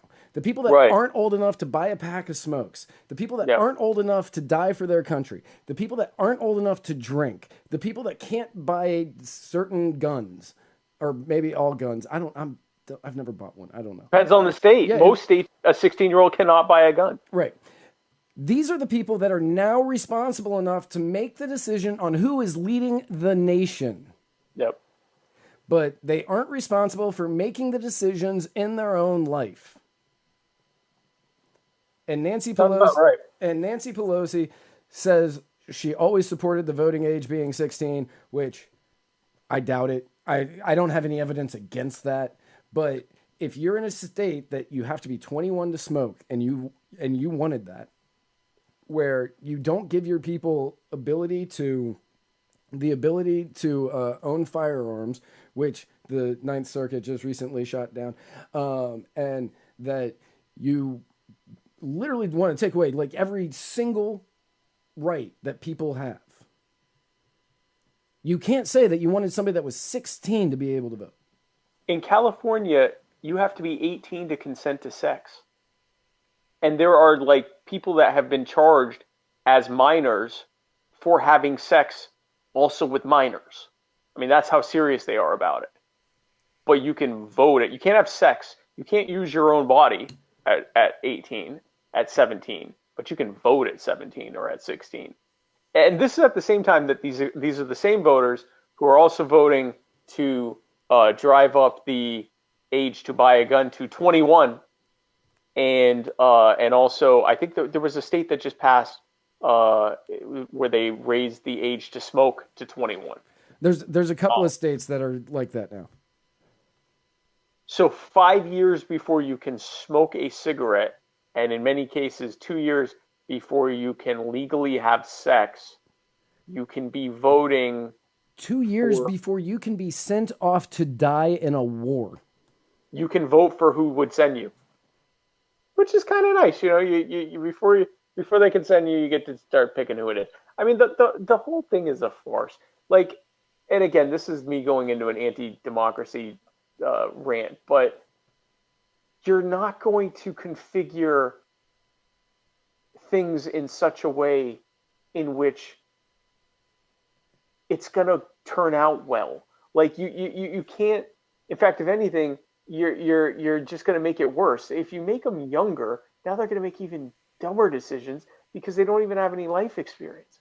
They don't have any, like their what is it? Prefrontal cortex isn't even developed, which it's developed enough for them to drive. We've largely decided it's not developed enough for them to make a lot of important choices, unless it's, who is the person with the centralized ability to project violence on everyone and run the military and all of these things. Like, it's absurd, but it's a bunch of people who want something to happen and believe that changing the rules and tipping the scales will cause it to happen. Right. The whole reason they want 16-year-olds to vote is because they see 16-year-olds protesting for climate change and for gun control. The reason they're doing that is because their teachers are telling them to, and because major media is telling them to. Yep. If and whenever that changes, now you're going to have a bunch of 16-year-olds voting for walls and war and God knows what else. By the way, I was about to go off into a whole rant about the 19th Amendment, but I stopped myself. I appreciate that.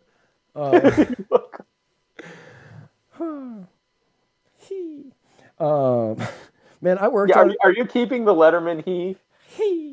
I watched a bunch of Frank Caliendo videos of him doing Letterman earlier, and he was like, really for Letterman, you just got to throw on like some random vowel at the end at high pitch, and you've got him. And I was like, oh, okay, I can do that. Yeah. And then every once in a while, you have to be like, I don't get that, Paul. Oh, I'm Paul. You're Paul. I am. I'm not. I'm not bald. I should have worn sunglasses. You know, there was so much more I could have done. Yeah, but you I'm know, here on the couch. Yeah, I get it. And I mean, you would have wrote "It's Raining Men" if you were. He wrote it. Paul wrote "It's Raining Men." Yeah, he did. Why would that? Is Paul gay? I don't know. I've never asked. I don't think so. Okay. Right. Yeah. All right. So apparently, as I discovered Sunday, shortly before apprehending a thief, nearly single-handedly. Yeah. Nearly single-handedly. Yeah. Nearly single-handedly. Well, you know, I chased him through downtown until the police apprehended him, but you know, whatever. The hip hop world has suffered a great loss. Yeah. Which I was unaware that this was a great loss, and I got some very angry messages about a status that I made. But the great Nipsey Hussle. Nipsey Hussle was murdered, shot down, gunned down in front of his clothing store in LA. Yeah, and not just his clothing store. He actually owns the whole building. Oh, okay. Yeah. Yeah, the whole complex. Right. My entire knowledge of Nipsey Hussle has now been wasted, so I will allow you to take over the rest of... Yeah, so I actually found out Nipsey Hussle was murdered by reading your status. And I'm like... So I actually like Nipsey Hussle. Like I'm the resident person who listens to rap music on the show, and so I like Nipsey Hussle. He's like one of my probably top 10 favorite newer rappers. Because most new rappers are utter garbage, and he isn't. So by default, he's probably top 5 just by default of not being garbage. But he's a good rapper. If you're into rap music, then you'll probably like him. But he also has a very interesting story. So he is most rappers, the tragic comedy that most rappers experience is that they come from nothing, they get discovered somehow, they have a bunch of, managers and hangers-on who get all the real money while they get enough money to live a ridiculously lavish lifestyle that they eventually are no longer hot, and then they, lose everything and end up poor because they didn't know how to manage their money. Nipsey Hussle actually has always managed himself. He originally put out a mixtape in 2013 called Crenshaw, and he was originally just going to put it out for free. And then he came up with the idea after he was reading a book about scarcity and marketing. He decided to instead release, only make 1,000 copies of them and sell them for $100 each. And it got all this press that he was doing it. And Jay-Z bought 100 of them, and Rick Ross bought some of them, and it gave him $100,000 to start his own label and career, and he just ran with it. And so he owned all of his own music, which is very rare in hip hop. Like Jay-Z, I think, is the only other rapper I've heard of who owns all of his music. Chance. What's that? Chance. What's that? Chance. Chance? Chance the rapper? Oh, Chance the rapper. Yeah. He I guess Chance does. I didn't know Chance did. Yeah, Chance is completely independent as well. Oh, okay. Yeah, it's rare. I mean, most rappers are not, and that's where the real power is in having the streaming rights and the download rights and the syndication rights and all of that stuff. He owns all of that. He also has been outside of rap. He has a bunch of investments. Like we said, he owns the building. that his clothing store was in, where he was killed. He owned in that building he had a co-working space that he was creating for young entrepreneurs in that part of LA. He had started a program called Vector 90, which was to support kids that are very bright that live in that area, that's a very poor area, connect with Silicon Valley jobs and STEM jobs. So he was an entrepreneur. He's very much into ownership and marketing and a lot of really libertarian things. Like when we talk about this stuff, he was actually, living those things. He was also rapping about, selling drugs and murdering people. So, I mean, and he does have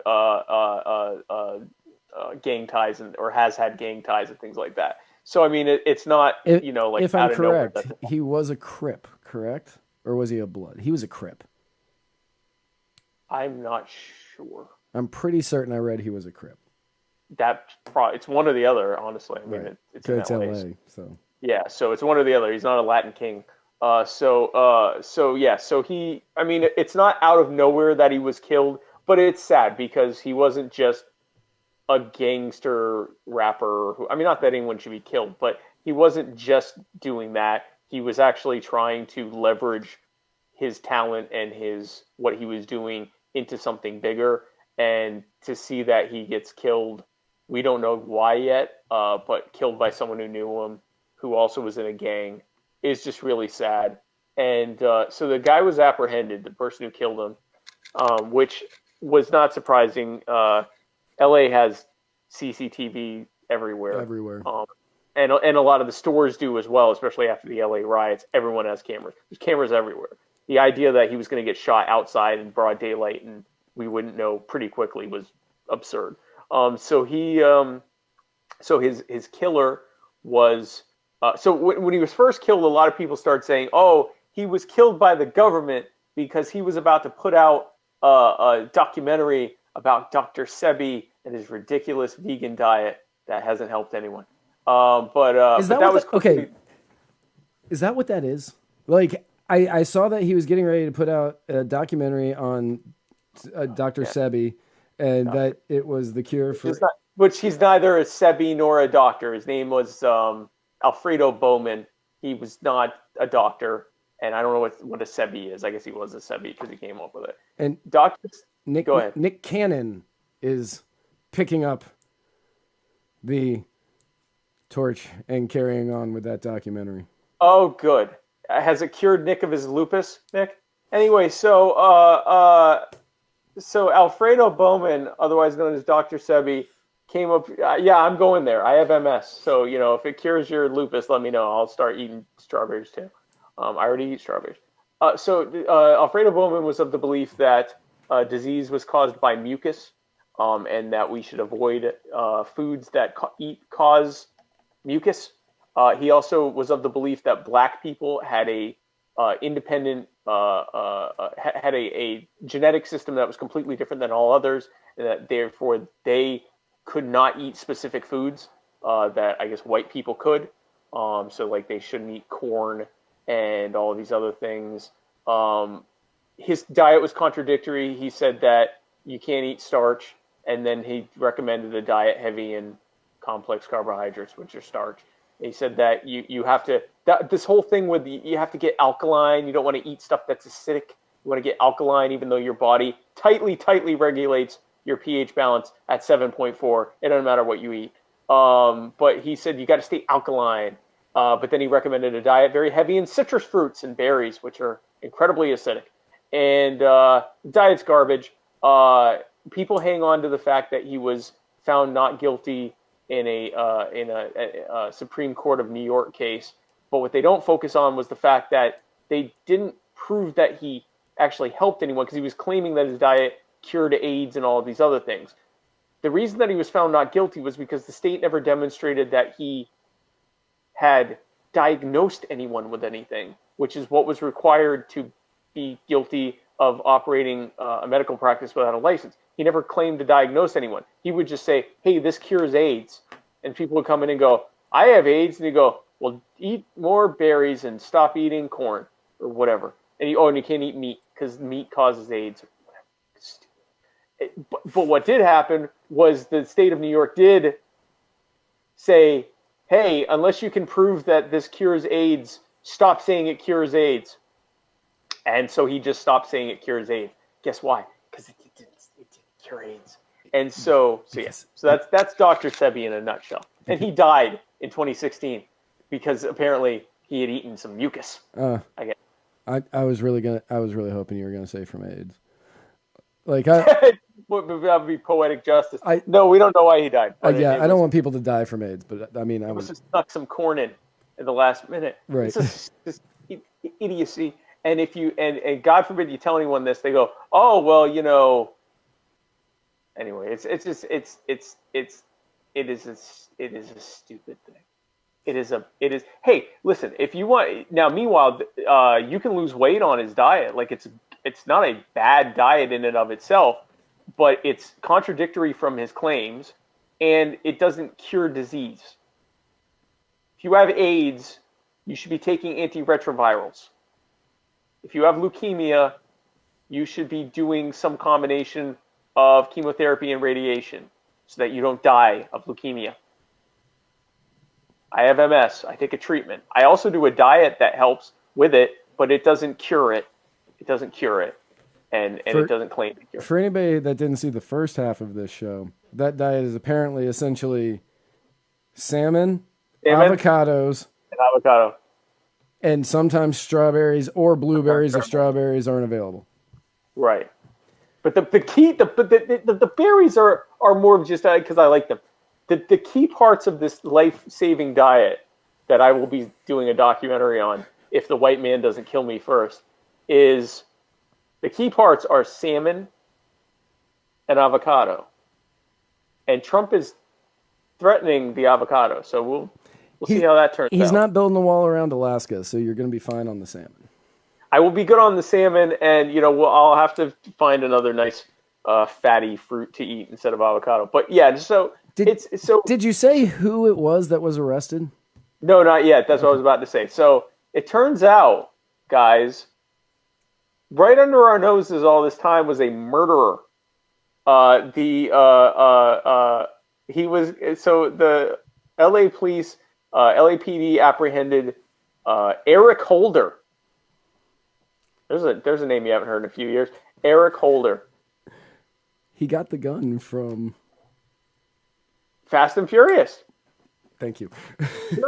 We already knew he was running guns. This is Obama's attorney general, former attorney general under former President Obama. We already knew that he was smuggling weapons to the Mexican cartels. Maybe Nipsey Hussle was about to release a documentary about Fast and Furious. And Eric went, no, not on my watch. And so now you'd think as at one point the top lawman in the country that he would know that you can't kill someone in broad daylight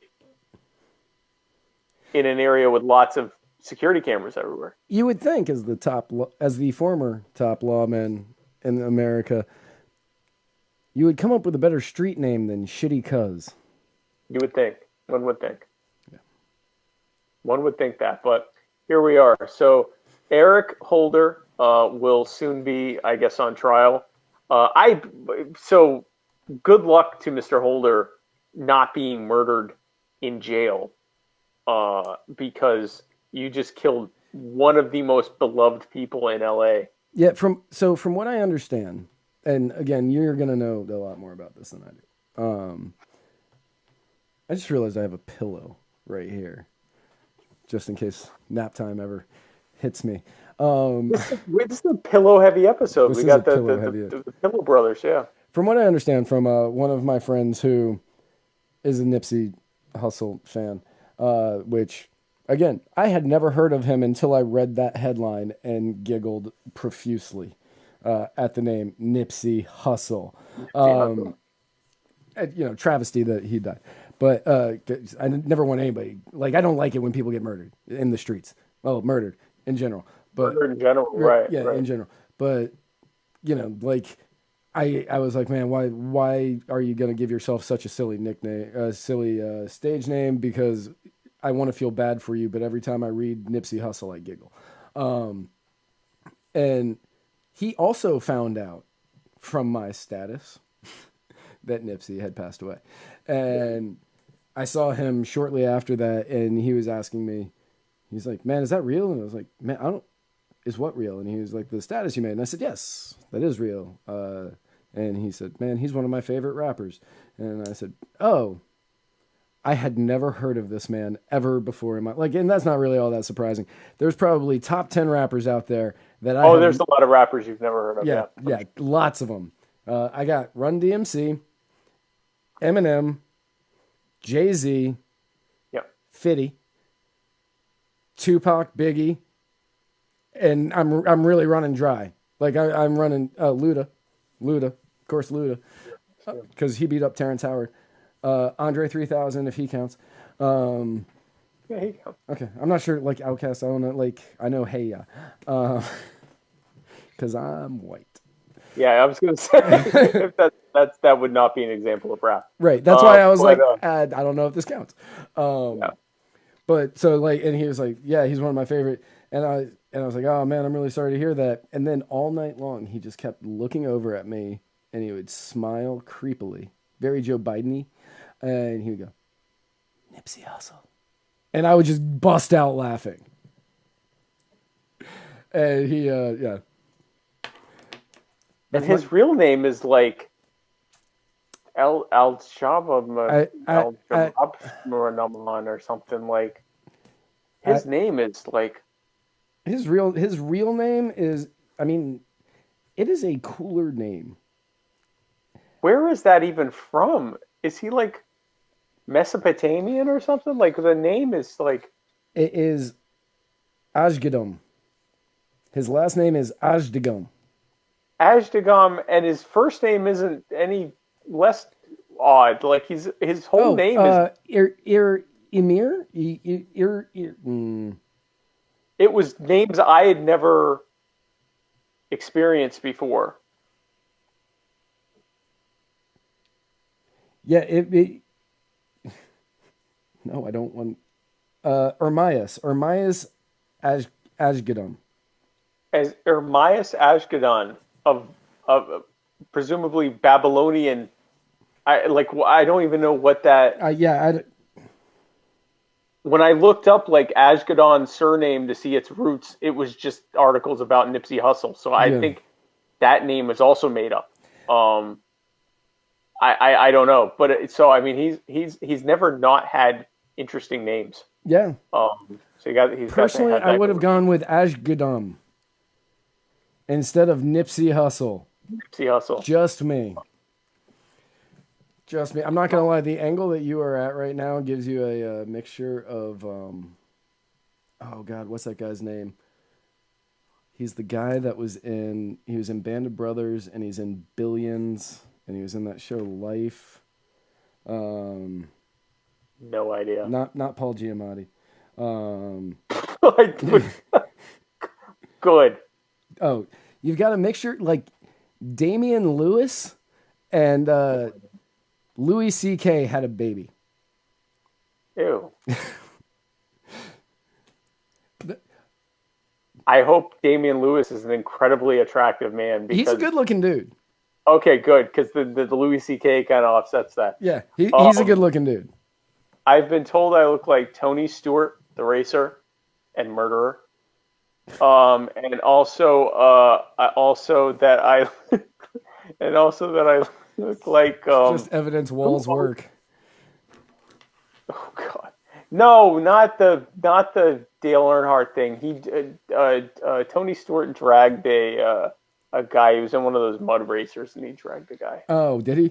Yeah, I did. Yeah, I thought you were making a Dale Earnhardt joke. No, definitely not. That's bad. What I did isn't.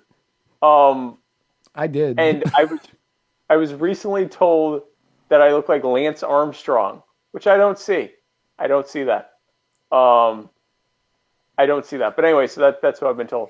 What on earth were we just talking about? Eric Holder has been arrested We've covered that. We're Okay, good. yeah. So yeah, so Ashgadam. this, Ashgadam. Asgadon. Asgadon. We don't know what that is, but yeah, he was a great rapper, and he also was a great entrepreneur. It's very sad that he struck down in the prime of his life. And now I am as well. And well, I don't apologize for my Facebook status because it's still funny. I wish I could have gotten into his music before. It was cool. Well, yeah, I mean, it still exists. It's funny. I went on to listen to one of his songs, and it now has like 50 million views, which I guarantee you it didn't before. It didn't have probably 5 million before that because he wasn't famous by any stretch of the imagination. He was definitely a rapper for people that were into rap, and now he's going to be mainstream. So anyway, so it's sad, but maybe it'll help his because he owns all the music, so maybe it'll help his charities or whatever. So we'll see. He does have a child, so Oh, good. yeah. He was dating an actress, and he has a child. So Good. at least he's got that child. I feel will be well off. Yeah, definitely. So yeah, that's all we got for today. Sorry Cool. about the hiccup there in the middle for everybody that was watching. If you want an unedited or a part where it's not cut in the middle, I'll put one of those together and put it on the old audio, and you'll be able to listen to the entire thing on SoundCloud. Yeah. well, on iTunes or Spotify, not on SoundCloud. I mean, you can listen on SoundCloud, but we don't get paid that way. It's the only way we. Oh, yeah. It's the only way we don't get paid. Yeah, listen to it on iTunes or Spotify Or Google Play. Yep. or Google Play. Or Spreaker. Or Stitcher. Pretty much anywhere. Just listen to us anywhere. It really doesn't matter. Be patient.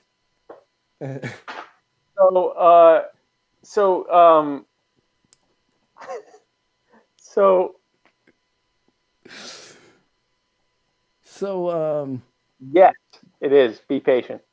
So usually this is when we would talk about our upcoming episodes, but I don't have one. Right. Now, when I do come back, when I make my triumphant return, whatever that is, I will have in no particular. Well, my first guest will be Robin Kerner. He will have some very big news about something he's working on. I also will have Chloe Valderi to come on to talk about her program, The Theory of Enchantment. And I will have Lou Sander on to talk about the Midwest Peace and Liberty Fest. But I have no idea when those will be. I will be on this couch in the meantime. And then on Thursday, okay, so first of all, again, going to say this again for anybody who wasn't around for the beginning of the show. I am going to be super loopy. Tomorrow will be the first time I am injected with drugs. Of course, these are going to be coming from a hospital, and I'm going to be put under. So I'm going to be super loopy tomorrow, or on Thursday, I am certain, because I have a feeling that my body's not going to recover like it used to when I was injecting the drugs myself, because they're all amateurs over there. So I'm going to be super loopy, and my guest is Sarah Anderegg, a very dear friend of mine from Hawaii, who is also a podcaster and blogger, and just really an all-around wonderful human being. nice. Yes. Nice. And then on Friday, the ever dependable Jason Lyon will have his show, Mr. America, The Bearded Truth. And then on Monday, again, Mr. America, The Bearded Truth with Jason Lyon. And then next Tuesday, obviously come back here to check us out, me and Matt, on the Muddy Waters of Freedom. We will parse through everything that happened this last week. Yep. And I will probably still be on the couch, but we'll see. And remember that you can follow us on Facebook.com/Muddied Waters of Freedom. On Twitter, you can follow us at Muddied_Waters. On Instagram, at Muddied Waters of Freedom. On YouTube, you can follow us at youtube.com/muddiedwatersmedia. And also, guys, if you're an audio listener, one, God bless you for being an audio listener. We don't use graphics. Like, you're missing out on some of our facial features, which, we feel bad for you there. But if you could rate us and leave reviews, because that makes it easier for other people to find us, and we need more. We want more people. We don't need anything, but I don't need any of this. I don't need any of this. But that allows other people to find us easier, and that's like you sharing the gift that is Spike and Jason and myself, and you're sharing that with the rest of the world. So if you could just go on over to your favorite podcasting app and fill out a little review for us, that would be fantastic. And you can find this and every other episode on muddiedwatersoffreedom.com. Give the gift of Matt and Spike to your closest loved ones today. So guys, thank you again for joining us. We will see you again next week, and where we're going, we don't need roads.